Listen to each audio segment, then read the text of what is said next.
Hola, ¿qué tal? Muy buenos días, tardes, noches, a la hora que puedas estar escuchando, pues este video, este podcast a través del medio en el que puedas estar en contacto conmigo. La diabetes es una enfermedad crónico-degenerativa que no tiene cura. Es resultado de un estilo de vida que incluye una alimentación deficiente, falta de ejercicio y descanso irregular. Existen tratamientos que ayudan a controlar los síntomas y evitar que esta enfermedad genere estragos en la salud de quienes la padecemos. Sin embargo, la enfermedad sigue avanzando en sus efectos con respecto a nuestra salud y tarde o temprano afecta a algún órgano o función que nos quita calidad de vida o nos puede costar la misma. Soy José Luis Reynoso, psicólogo de profesión y diagnosticado con diabetes desde agosto de 2020. Los invito a un viaje personal en el que durante un año buscaré llegar a un nivel de control de la diabetes que me permita vivir lo más plenamente posible y con el uso mínimo de medicamentos. Bueno, pues el día de hoy me gustaría hablar acerca de el vínculo que los diabéticos tenemos con la alimentación, porque creo que es uno de los ejes conflictivos más importantes que tenemos que tomar en consideración. De entrada, porque socialmente creo que no tenemos una cultura de cuidado del cuerpo como tal. Quizá tenemos una cultura basada en la estética, en lo bien que nos vemos, ¿no? Y eso como sinónimo de salud. Y bueno, pues creo que las metáforas que nos manejamos con respecto al cuerpo tampoco ayudan.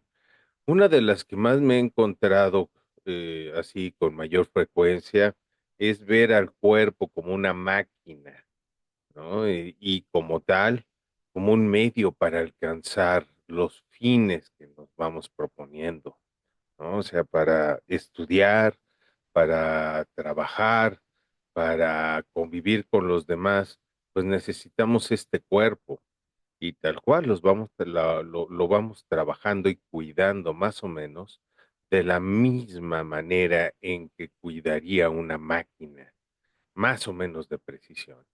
Así que, pues empezamos a ver al descanso como un simple elemento de mantenimiento, de no poder mantener la máquina funcionando todo el tiempo, si no le haríamos como coche de taxi de aplicación, o sea, se baja un chofer para que se suba otro y el coche sigue rodando. Incluso creo que con esa misma metáfora, cualquiera sabría que tarde o temprano, por más mantenimiento que le des a una máquina que está siendo sometida, a tal nivel de desgaste, no hay mantenimiento que la pueda hacer seguir funcionando indefinidamente. Esta metáfora no alcanza para entender tampoco muchas más complejidades del cuerpo. De entrada, porque, pues por más que la tecnología avance, seguimos sin tener plenamente piezas de reemplazo en caso de que haya alguna falla, ¿vale? Y aunque las haya, pues les digo, tarde o temprano las máquinas llegan a ser obsoletas o absolutamente irreparables. Entonces, ver al cuerpo como una herramienta, como un medio para lograr nuestros fines, irremediablemente nos va a llevar a abusar de nuestro cuerpo, de usarlo hasta el nivel de desgaste en el cual éste deje de funcionar. Es así que muchos diabéticos vivimos una etapa inicial de enojo con el propio cuerpo, ya que nos falló, no nos permitió seguir con nuestra dinámica de trabajo, con las metas que queremos, todo nos lo hace más difícil. Entonces sí creo que es como muy común esta parte de enojo. Peor cuando vemos a otras personas de nuestra misma edad o más grandes haciendo todo lo que nosotros no podemos, comiendo azúcar, carbohidratos, no haciendo ejercicio, viviendo de una manera que dices, bueno, ¿por qué esta persona puede hacer eso? Y yo que soy mejor persona, yo que soy linda persona, yo que trabajo, ¿por qué me pasa eso? Entonces sí creo que ese enojo nos puede dificultar mucho la convivencia con los demás. Además de que recuerden, con la diabetes las emociones se disparan y aprender a gestionarlas es todo un reto. Eh, en este mismo sentido también vemos a la diabetes como una especie de traición, ¿no? Como que asumimos que en nuestro cuerpo no le va a pasar eso, asumimos que nuestro cuerpo nos va a cuidar, que es sabio y que va a poder con todo lo que nosotros le pidamos que haga. Entonces, creo que es importante desde ahí empezar a apuntar a algo.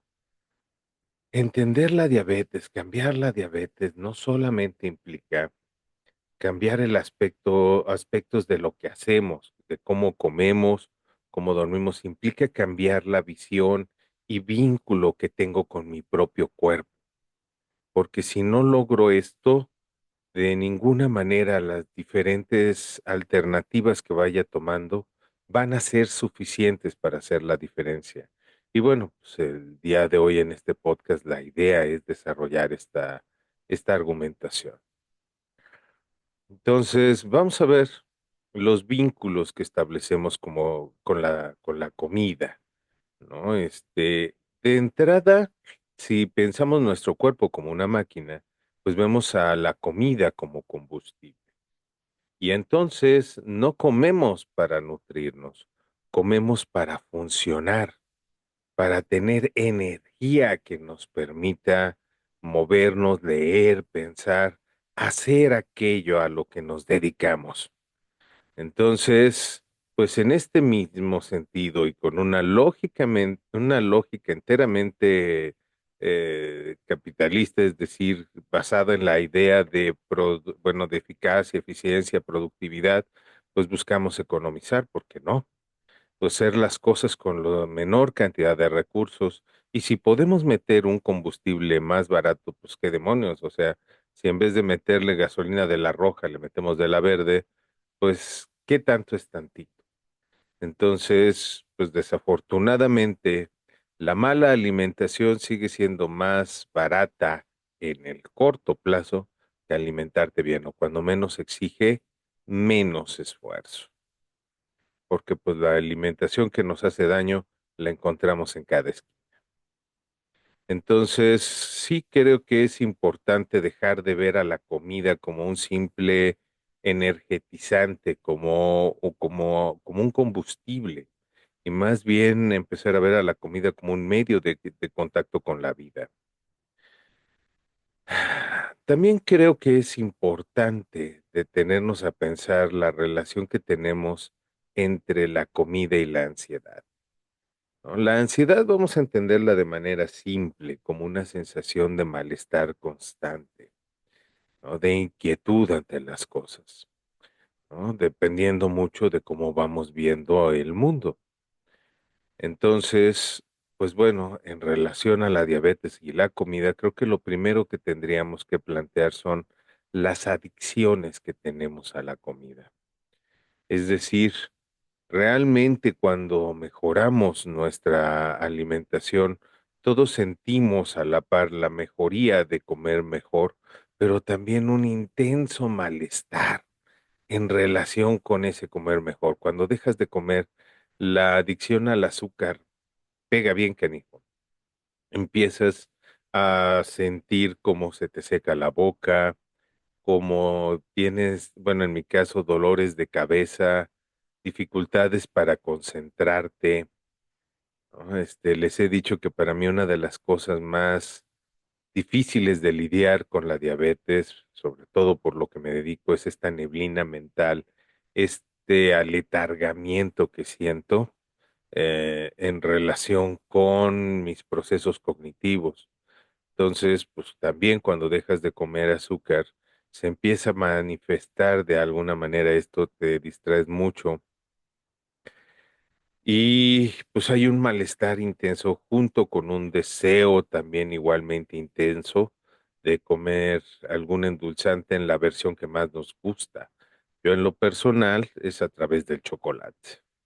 Se me antoja mucho un chocolate de cualquier tipo, más amargo. Supongo que mi carácter, también se ve reflejado en algunas cosas de la alimentación. Entonces, pues es real ese malestar, ¿no? Y de entrada, pues no solamente con el azúcar, en general, con todos los carbohidratos y con todo lo que comemos. La comida mexicana es rica en carbohidratos, ¿no? Tortillas, pan, que son como la base de la preparación de muchos alimentos, pues claro que nos empiezan a generar toda una serie de ansiedad por querer comerlo, ¿no? Además los condicionamientos que tenemos alrededor de la comida, porque bueno, pues tenemos hambre, pero pues a la par tenemos antojo de taquitos, porque así es como nos hemos venido, saciando el hambre.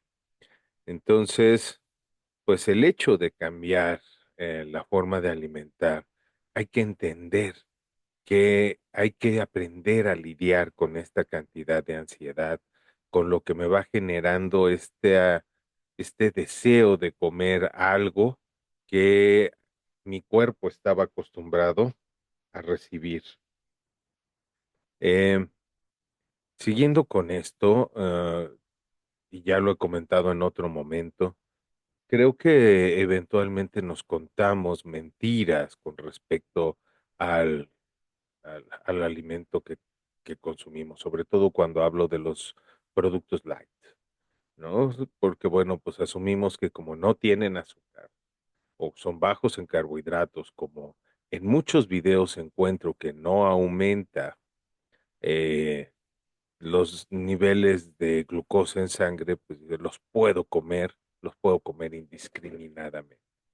Entonces creo que es importante entender que esto es también una fantasía, porque no consumir productos light no es un mecanismo de protección al cuerpo.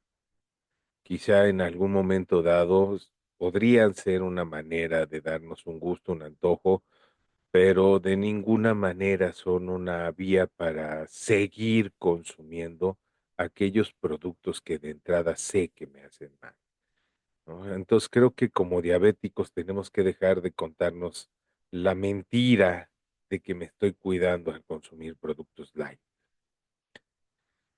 ¿no? Y pues creo que algo que también pega muy feo es todas las historias de cambio y éxito que circulan por todos lados, porque creo que alrededor de la diabetes está una idea o un señalamiento de que el diabético está enfermo porque quiere, porque no es disciplinado, porque circulan a través de las redes sociales, a través de los vínculos con amigos, historia de gente que bajó mucho de peso en 2, 3 semanas o meses, llevando una dieta en particular, disciplinándose. Y cada vez que escuchas una de esas historias, tú empiezas a sentir las ganas de patear a quien te la está contando, porque tú sabes lo difícil que es para ti poder mejorar el vínculo que tienes con la alimentación, porque sabes que lo has intentado, que has seguido las indicaciones que te han dado y de repente, pues la resistencia en la insulina sigue haciendo que se acumule grasa en el vientre, sin importar cuánto ejercicio hagas o cuántas dietas de hambre te vayas sometiendo, ¿no? Y que de repente pues te pasan cosas locas como que dejas de comer y lejos de que te bajen los niveles de glucosa en sangre te empiezan a aumentar. Supongo que de alguna manera tu cuerpo empieza a percibir de, ah, caray, hay menos energía de la que venimos consumiendo, entonces mándale más glucosa para que funcione y pues sale todo lo contrario, cuando menos al principio, ¿no? Entonces, todo esto implica cambiar un hábitus, ¿no? O sea, cambiar la forma en que nos relacionamos y vivimos en relación a la comida y sobre todo, creo que es importante desafiar la idea de que no podemos hacer absolutamente nada porque pues así es la vida, no hay otra manera de conseguir mejores alimentos, son caros, hay que prepararlos y nos resignamos a comer en la fonda de siempre, nos resignamos a comprarnos el paquete de galletas, pero ahora a comernos nada más la mitad y no todo. Ah, Para mí ha sido un ejercicio de disciplina también, entre otras cosas, el hecho de cuidar mi alimentación. Les comento, ¿no? Vivo solo, soy divorciado desde hace muchos años. Y bueno, la única compañía que tengo es la de 2 perros que desde la pandemia evitaron que me volviera loco, porque, pues, tener que cuidar a alguien, estar atento de alguien, pues, me ayudó mucho a pasar los momentos de aislamiento y de temor que teníamos durante esa etapa. Pero bueno, pues, desde entonces, paso mucho tiempo de mi vida solo y, pues, por supuesto, el cuidado a mi salud está principalmente en mis manos. Entonces, pues, para mí implica, pues sí, hacer, eh, el esfuerzo, el trabajo disciplinado de ir a comprar el alimento, de en su momento, la pandemia también me ayudó a ello, a experimentar con diferentes tipos de guisos para encontrar algunos de los que me gustaran más. También vale la pena comentar que trabajo mucho, igual que la mayoría de los mexicanos. La psicología es una profesión linda que te da muchas satisfacciones en términos del trabajo realizado, pero pues al igual que muchas profesiones que están marcadas por el hecho de estar feminizadas, todo lo que tiene que ver con el cuidado del otro, pues está subvaluado y hay que trabajar bastante para tener una vida digna. Yo tengo que tener 3 o 4 fuentes de ingreso para tener un nivel digno de vida entre trabajo en universidad, trabajo como psicólogo en un colegio, atiendo pacientes, administro negocios. Entonces, pues todo esto va implicando que pues requiere bastante disciplina alimentarte bien, evitar los lugares fáciles para ir a comer solo porque están a disposición, pero pues que te venden el alimento que el negocio, el lugar puede preparar, no el que tú necesitas. Entonces, para mí implica pues dedicarle horas a la semana a prepararme la comida, digamos, los domingos en la noche, en la madrugada, levantarme, ponerme mi ensalada, mi guiso, ¿no? Y, pues, bueno, irme a trabajar. Salgo muy temprano de casa, regreso ya muy tarde y, pues, ni modo, hay que hacerlo porque de otra manera es ponerme en riesgo. La sensación de malestar que tengo cuando me salgo del cuidado de mi alimentación hace que me la piense mucho para poder salirme de ahí. Entonces, para quienes van empezando en esto y sienten que no hay alternativa, sí, sí la hay, pero necesitas empezar por la curiosidad de cuidarte, por cocinar, por probar, por ver a la alimentación y la cocina como un medio de amor. Yo podría decir que esto se lo debo y es algo que tendría que agradecer, ¿no? A mi mamá, porque ella siempre manifestó su amor y cariño a través de la cocina.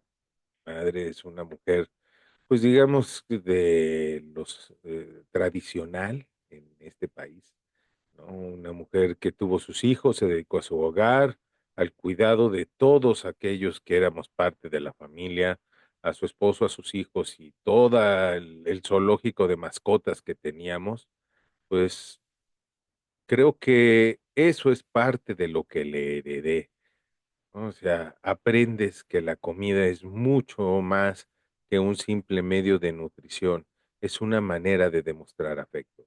Entonces, una manera de demostrarnos afecto a nosotros mismos, de querernos, es a través de la alimentación, de comer cosas ricas que nos nutran y que nos permitan seguir conectados con la vida. Y eso es lo que procuro hacer cuando como, y eso es lo que me ha permitido mantener la disciplina, ¿no? El hecho de, quererme a mí mismo, de demostrarme ese cariño con las cosas que voy comiendo. Quizá también otro de los elementos que habría que tomar en consideración, porque lo he visto con otras personas, no solamente diabéticos, pero bueno, principalmente, es pensar a la comida como veneno, ¿no? Porque es algo que nos puede matar, ¿no? Entonces empezamos a generar miedo y rechazo, cuando menos al principio, ¿no? Miedo por comer, empezamos a ver que hay ciertas cosas que no podemos comer y lo que nos mantiene lejos de ellas en su momento es el miedo. Les decía que hay un chiste que me contó uno de los primeros médicos con los que me atendí, que quedaron fuertemente arraigados y que fueron como el origen del miedo a la comida. Este médico me dijo, bueno, pues tiene que cuidarse porque a los diabéticos les gusta morirse por partes.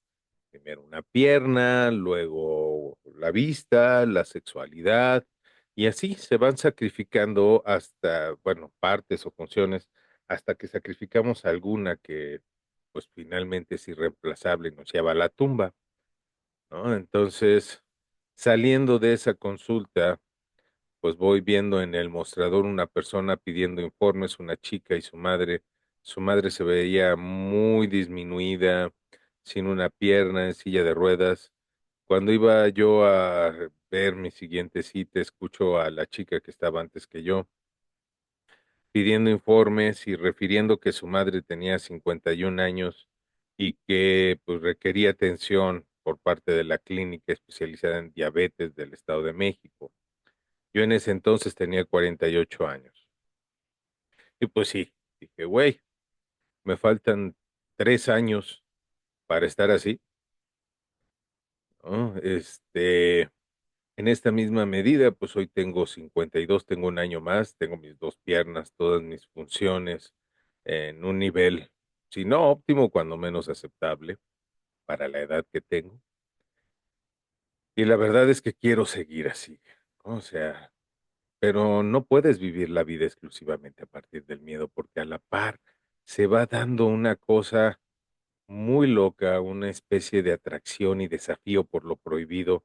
No sé si sea un aspecto cultural mexicano, ahorita, pues que estamos en septiembre, pre-octubre, que llaman algunos. eh, la relación que tenemos en este país con la muerte es muy curiosa. Somos tanatofílicos, le coqueteamos a la muerte. Y de repente, pues existe esta tentación de, ¿y si me como un chingado gansito? ¿Qué me va a hacer la muerte por un gansito? Total, nada más va a ser uno en este año. Y luego decimos, bueno, ¿y si también me chingo unas papitas? Total, el gansito fue la semana pasada, esta semana van a ser unas papitas, ¿no? Y si las acompañamos con una torta y un refresco, que amarre mejor, pues si vamos a pecar de una vez bien, ¿no? Entonces, pues de repente empezamos a generar esta cuestión de desafío, ¿no? Y la neta, esto no me mata, yo puedo, ¿no? Y como me disciplino, vivo bien, pues tengo derecho a mis gustitos. El problema es que empiezo con un gustito a la quincena, lo subo una a la semana, dos, tres a la semana y ya terminamos dándonos un gustito diario. Por lo mismo de que pues, hay adicciones a la comida, hay reacciones en el cuerpo cuando dejamos de consumir aquello que empezamos a darle de nuevo y volvemos a querer engancharnos con eso. Entonces, pues una vez más llegamos a este círculo, perdón, vicioso, donde volvemos a sentir enojo y frustración, donde pues este enojo bien canalizado nos lleva a reiniciar de nuevo todo el proceso de cuidado o en su defecto, pues a decir, chinga su madre, pues ya tengo muchos años cuidándome. Este mes no. Empezamos a hacer cosas idiotas porque estamos enojados y frustrados, ¿no? Porque creo que malentendemos esta cuestión de amarnos y de querernos, más como sinónimo de consentirnos y malcriarnos, ¿no? Yo creo que por ahí va, lo veo, como les decía, soy psicólogo y en las mañanas veo a muchas mamás que malcrían a sus hijos, es decir, les cumplen caprichos, les atienden ante las groserías. Pues bueno, eh, muchas de esas mamás, son hijas de mi generación y tampoco puedo criticarlas muy severamente porque fueron criadas por mi generación. Y pues sí, en mi generación hubo mucha violencia, yo soy hijo de la chancla voladora, ¿no? Como método de crianza, de mucha violencia en las escuelas. Y pues sí, de alguna manera creo que quisimos que la nueva generación pudiera vivir sin tanta violencia, pero de repente se nos fue la visión de que también teníamos que educar con disciplina, con hábitos correctos, y entendimos el amor más bien como consentir y evitarle sufrimiento a nuestros hijos. Y pues bueno, es algo que se ha mantenido transgeneracionalmente y ahora todavía más distorsionado. Pero pues bueno, ¿cómo se ve reflejado eso entonces en en la alimentación y el cuidado de nosotros mismos? Bueno, pues muy sencillo, pensamos que cuidarnos y querernos es consentirnos, es darnos aquello que no podemos porque estamos malitos, pero nos inventamos un estado de excepción para poder vivir plenamente. Es otra de las maneras en la que nos engañamos. Otra de las cosas que pasan cuando eres diabético es que tienes que aprender a vivirte a partir de números y datos.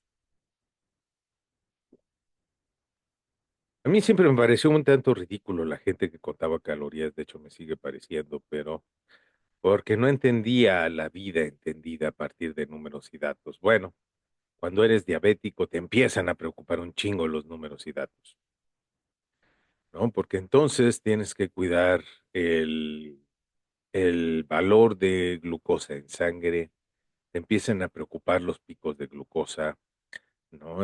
Te empieza a preocupar el índice de hemoglobina glucosilada, los indicadores de filtración de tus riñones, los valores de ácido, bueno, de grasas, y demás, pues acumulaciones que pueda haber en el cuerpo, los niveles de proteína. Entonces, empiezas a vivir con base a datos, con base a números. ¿Cuál es el problema que va a la par de esto? Que los datos y los números nunca nos han generado una diferencia importante. Déjenme lo pongo en términos muy sencillos. Las matemáticas se nos hacen muy difíciles porque se nos enseñan a manejar datos, pero no vienen con historias. Yo creo que si a la par de que nos enseñan las operaciones aritméticas, nos van enseñando alguna historia alrededor de ello, es mucho más fácil que se nos vaya quedando todo. Simple y llanamente porque entonces entendemos el sentido de lo que estamos haciendo. Entender el sentido de las cosas para los seres humanos va más allá del dato, ¿no? O sea, por lo mismo de que no estamos tratando con máquinas, estamos tratando con personas y las personas somos seres históricos que le damos sentido a la vida a través de los relatos que tenemos. Y los puros datos no nos dan la idea de pues de cómo vivir, ¿no? Necesitamos un dato, necesitamos una narrativa que le dé sentido a la diabetes. Y es una enfermedad particularmente difícil de narrar, porque nadie se muere de diabetes. Todo el mundo que la padecemos, pues tarde o temprano no terminamos por morirnos de un paro cardíaco, una deficiencia renal, ¿no? De una complicación con cáncer, ¿no? Nos quedamos ciegos, inválidos, pero de diabetes nadie se muere. Por eso es bien difícil empezar a entenderla, ¿no? Creo que las enfermedades, como quiera que sea, terminan generando narrativas y eso permite enfrentarlas, asumirlas, ¿no? Y algunas de ellas hasta romantizarlas, no sé, por ejemplo, pienso en la tuberculosis, ¿no? Como en el caso de La Dama de las Camelias de Alexander Dumas, donde la personaje principal, pues bueno, tiene un carácter melancólico y reflexivo a la par que la tuberculosis, ¿no? Y esa es la fama de la tuberculosis en la literatura. Alrededor del cáncer, por ejemplo, hay una narrativa de guerra, de combate, se habla de la guerra contra el cáncer y el cáncer como el gran enemigo, o en su caso, una persona que pierde la batalla contra el cáncer. Es una metáfora un tanto absurda si se ponen a pensarlo, porque pues, qué demonios que va a perder una persona una batalla, qué pelea hay contra el propio cuerpo. Pero bueno, espero no ser nunca candidato a tener que desarrollar una narrativa alrededor de ello. Claro que no estoy exento. Pero en la diabetes, ¿qué narrativa puedes generar cuando tienes que vivir con base en datos? Ese es parte del desafío que yo tendría, porque no puedo negar los datos en mi vida, no puedo ignorarlos y decir, bueno, ok, me voy a poner plenamente cualitativo, reflexivo, histórico y solamente voy a generar una bonita narrativa para vincularme diferente con la diabetes, ¿no? Los números y los datos ahí están, son importantes, entonces hay que empezar a hacer hablar a los datos y ayudarnos a contar una mejor historia a partir de ella, ¿no? Sobre todo una historia que nos permita vivir la diabetes sin vergüenza y sin desamparo, porque creo que son las dos principales emociones que pues que nos abrazan, que nosotros abrazamos como quieres verla, ¿no? O sea, son las dos principales emociones que nos acompañan a lo largo de la vida, vergüenza y desamparo. No puedo hacer nada, ya me chingué. Bien, entonces, ¿cómo es que he intentado hacer una diferencia?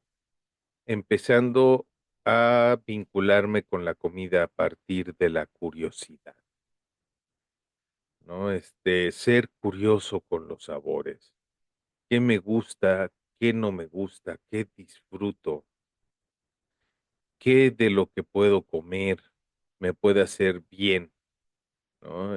Entender los diferentes tipos de alimentos, ¿no? Quizá uno de los conceptos que llegaron a mí y me empezaron a servir fue la idea de alimentos de baja absorción glucémica, es decir, aquellos que evitan tener picos de insulina porque se absorben lentamente o las combinaciones de alimentos que pueden hacer que puedas comer una fruta en una cantidad moderada, pero que también pues hagan que la glucosa de esta se absorba más lentamente, como en el caso, pues no sé, de las semillas, o sea, el hacerte un bonito licuado con alguna fruta, pues el hecho de agregarle semillas haga como, pues no sé, puede ser almendra, nuez, avena, pues disminuya el nivel de absorción de la fruta que le puedas poner, ¿no?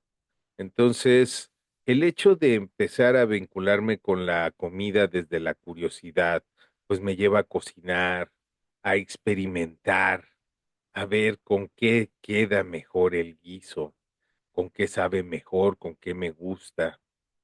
Y de las pocas personas con las que convivo ya en términos personales, pues bueno, compartirles y decirles a ver qué tal te parece esto, cuál te gustó más.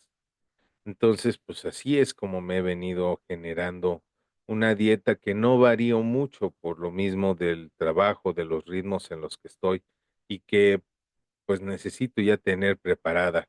Pero si no es a partir de la curiosidad de utilizar los diferentes medios que están como YouTube, las diferentes redes sociales para pues de repente ir incluyendo, variando y haciendo ah, pues sí, más rica tu alimentación, pues entonces resulta más difícil.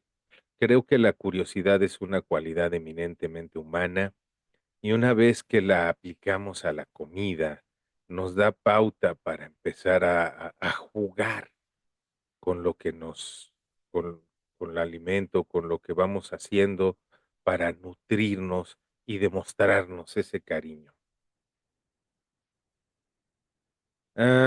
Otra manera de empezar a vincularme con con el cuerpo, como les decía, es a partir de estos datos numéricos, ¿no? Porque el numerito me ha dado pauta para jugar, para ver el impacto de decisiones que tomo.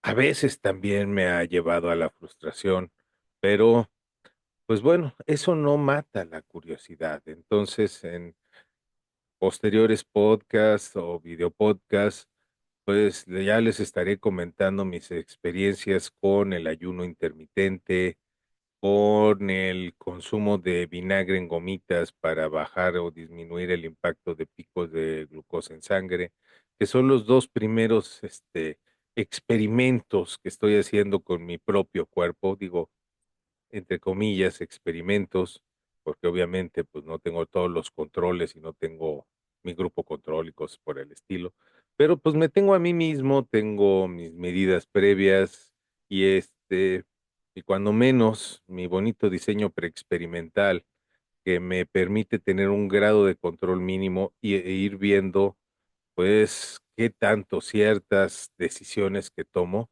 son en beneficio de lo que entonces las medidas dejan de ser únicamente un indicador hueco para ser una manera de voltear a verme y sentirme con mayor curiosidad, ¿no? Con insistencia en saber quién soy, qué dice de mí y de mis decisiones el número. Sé que es insuficiente, que además de eso hay que generar otras cosas, pero así hacemos hablar al número y nos lo vamos apropiando. ¿No? Porque entonces vamos viendo que mis decisiones tienen consecuencias e implicaciones directas a corto plazo, en cuestión de minutos u horas en mi cuerpo. Creo que también otra idea que me sirve y la tomé de uno de mis maestros de la licenciatura.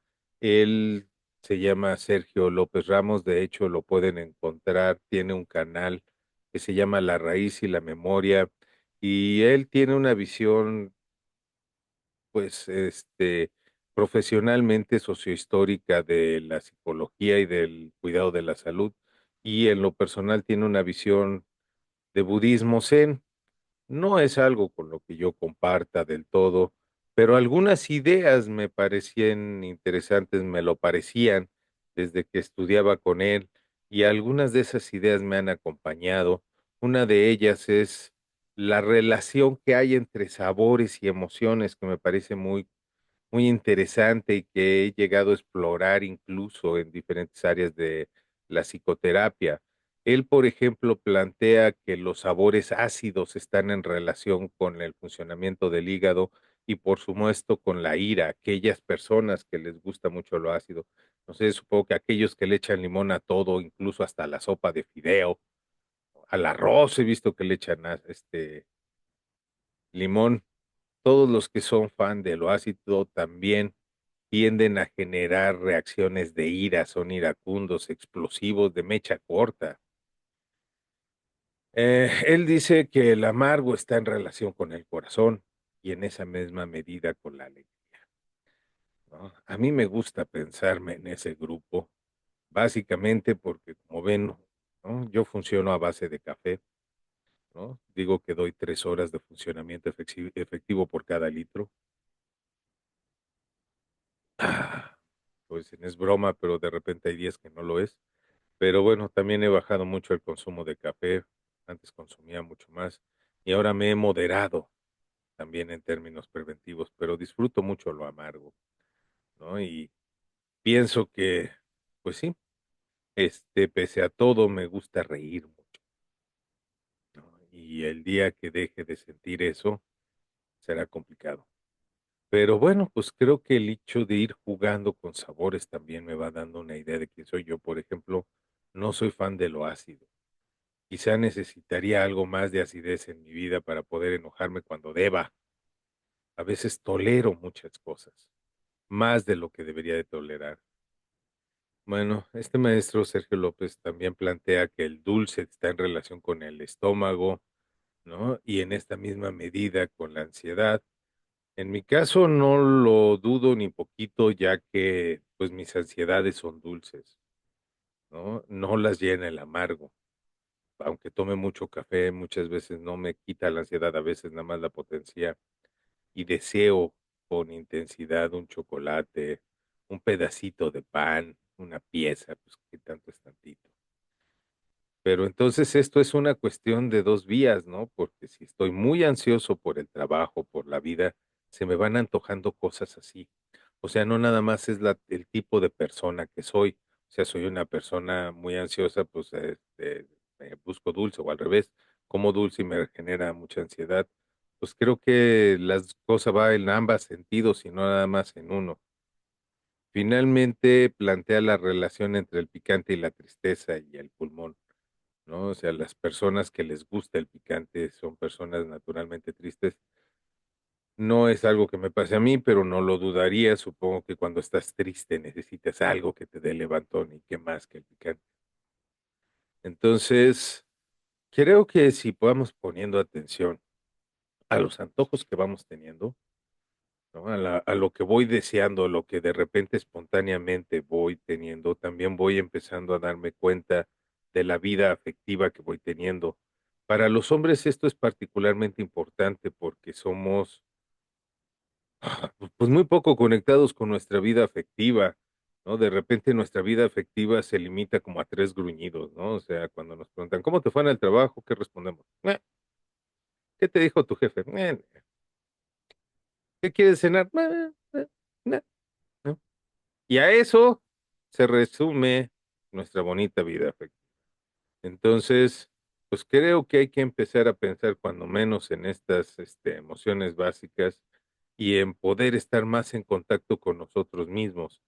Aprender a querernos implica aprender a sentirnos y empezando por la manera en la que la alimentación puede enriquecer cierta vida afectiva. Así, pues necesitamos pensar el cuerpo desde otro lado, desde la necesidad de disfrutarlo y no nada más de usarlo. Ya les decía que en este país somos tanatofílicos, hacemos celebraciones por la muerte y no digo que esté mal Día de Muertos, Halloween, de hecho es una de mis festividades favoritas, me divierto mucho en ella, pero en general nos vivimos con mucho cachondeo alrededor de la muerte, incluso le hacemos altares. Lo que me parece también complicado es que somos erotofílicos, le tenemos miedo al placer y a las sensaciones del cuerpo.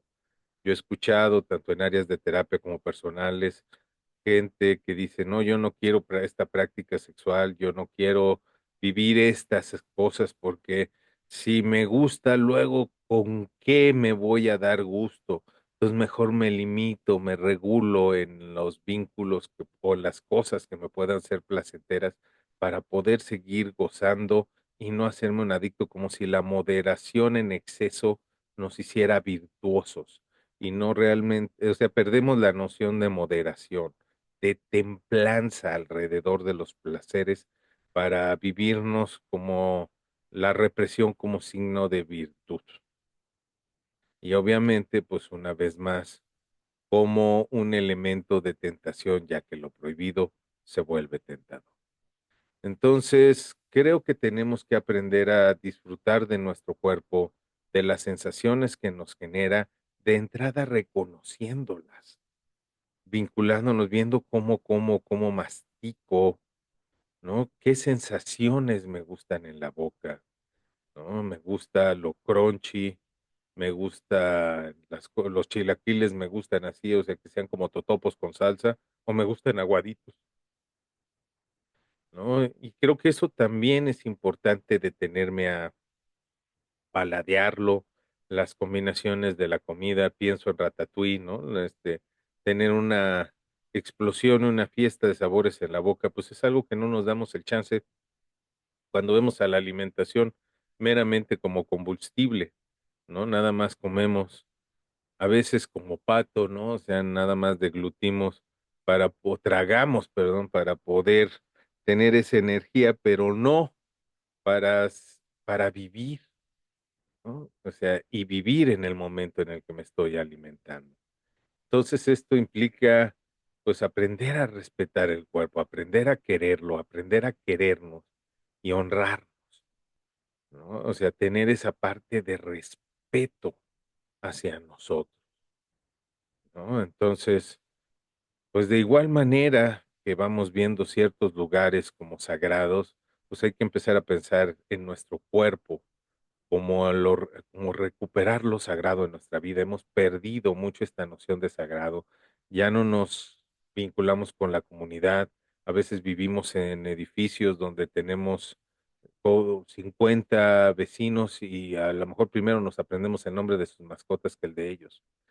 Entonces, dejamos de creer muchas veces en las religiones, en la política, pues creo que tenemos que empezar a recuperar este espacio de lo sagrado a partir del cuidado y del honor que hay en el vínculo con nosotros mismos. Bien, es así donde tenemos que generar esta nueva narrativa que les decía, que tendría que ser una narrativa diferente a la del cáncer, ya que en la diabetes no tenemos un enemigo a derrotar, todo nuestro cuerpo se vuelve campo de batalla, o sea, todo puede empezar a fallar en un momento dado, puede empezar a fallar el corazón, puede empezar a fallar los riñones, ¿no? Puede fallar nuestro vasopáncreas sin la necesidad de tener insulina. Entonces, el enemigo se diluye, se vuelve fantasmagórico. Creo que necesitamos repensar ese vínculo con la diabetes, pero no centrado en la diabetes misma, sino centrado en el propio cuerpo, centrado en la manera en la cual me cuido, me atiendo, procuro estar bien. Entonces, esta narrativa tiene que ver con el autocuidado, con la curiosidad, con el gozo de estar vivos y con la gestión adecuada de las frustraciones, porque pues la vida es así, estamos llenos de ellas y en vez de vivirme con la frustración, usarla como acicate a la curiosidad y buscar entre todas las opciones que tenemos aquellas que nos recuperen el gusto por estar vivos. Bien, pues hasta aquí con esta reflexión, con este capítulo del viaje del diabético. Espero que las reflexiones que estoy compartiendo contigo te sean de utilidad. De ser así, por favor, suscríbete a este canal, ayúdame a hacer crecer esta comunidad, ayúdame difundiendo este canal, este mensaje y pues haciendo que llegue a más personas con diabetes y pues también participando activamente en la caja de comentarios. Para mí es muy importante, si bien no siempre tengo tiempo de leerlos todos en el momento, sí me doy mis ratitos para detenerme y revisarlos y pues poder mantener este diálogo con ustedes y empezar a hacer las diferencias que son necesarias para lograr la meta de aquí a agosto de 2025 de poder vivir una vida lo más plenas con lo menor cantidad de medicamentos y lo más controlado posible, pero pues también para generar esta comunidad donde pues varios vayamos caminando este camino y nos convirtamos en el héroe de nuestra propia historia.